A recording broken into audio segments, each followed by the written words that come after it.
থেকে মানুষের মূল্য বেশি হওয়া এখানেই। মানুষ ভালো কাজও করতে পারে, আল্লাহ তাআলা ক্ষমতা দিচ্ছেন, আবার খারাপ কাজও করতে পারে, কিন্তু ফেরেশতা চাইলেও খারাপ কাজ করতে, তাদের খারাপ কাজ করার যে একটা মন মানুষকে দেয় সেটাই আল্লাহ দেন নাই, কিন্তু মানুষকে দিচ্ছেন। এখন একটা মানুষকে ধরেন দুইটা হাত কেটে দিচ্ছেন, দুইটা হাত কেটে দিয়ে আপনি যদি বলেন যে এবার যান আপনি চুরি করেন, চুরি কি সে করতে পারবে? পারবে না। এখন যদি সে চুরি না করে, ধরেন দুইটা হাত তার নাই, সে মৃত্যু পর্যন্ত চুরি করে নাই, এটা কি তার কোনো সুনাম হইলো? যে ভাই দেখছেন অমুক আব্দুর রহিম দুইটা হাত নাই, সে সারা জীবন চুরি করে নাই। মানুষ বলবে ও তার হাত নাই, সে চুরি করবে কি? বলবে না? এটা প্রশংসা করার কি হইল? এরপরে আমাদের চোখ থাকার কারণে আমরা ভালো জিনিসও দেখি, খারাপ জিনিসও দেখি, ঠিক না বলেন?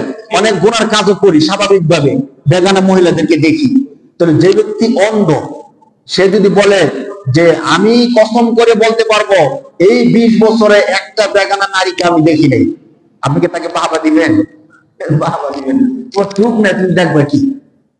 কিন্তু যার চোখ আছে সে যদি বলে যে আজকে 10 বছর যাবত আমি কোনো হারাম জিনিস দেখি না, কোনো বেগান নারীর দিকে দেখি না, তাহলে আমরা তাকে বাহবা দিব, মাশাআল্লাহ, ধন্যবাদ তোমাকে, ঠিক কিনা বলেন?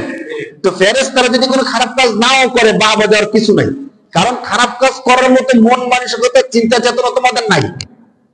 এই জন্য তাদের শুধু একটাই, ভালো কাজ করতে হবে। মানুষ, আল্লাহ তাআলা তাদেরকে ভালো কাজ করার ক্ষমতা যেমন দিচ্ছেন, খারাপ কাজ করার ক্ষমতাও দিচ্ছেন, যাতে করে খারাপ কাজ করার ক্ষমতা থাকা সত্ত্বেও যারা খারাপ কাজ করবে না তারা অবশ্যই প্রশংসা পাওয়ার যোগ্য। হাত না থাকলে চুরি করবে না, চোখ না থাকলে খারাপ কিছু দেখবে না, এটা প্রশংসা পাওয়ার যোগ্য না। কিন্তু হাত আছে এরপরেও চুরি করে না, চোখ আছে এরপরও খারাপ জিনিস দেখে না, সে অবশ্যই প্রশংসা পাওয়ার যোগ্য। এই জন্যই মানুষের শ্রেষ্ঠত্ব আল্লাহ তাআলার কাছে সবচেয়ে বেশি। আল্লাহ বলেন ওয়ালাকাদ কাররামনা বানি আদামা ওয়া হামালনাহুম ফিল বাররি ওয়াল বাহর ওয়ারযাকনাহুম মিনাত তাইয়্যিবাত।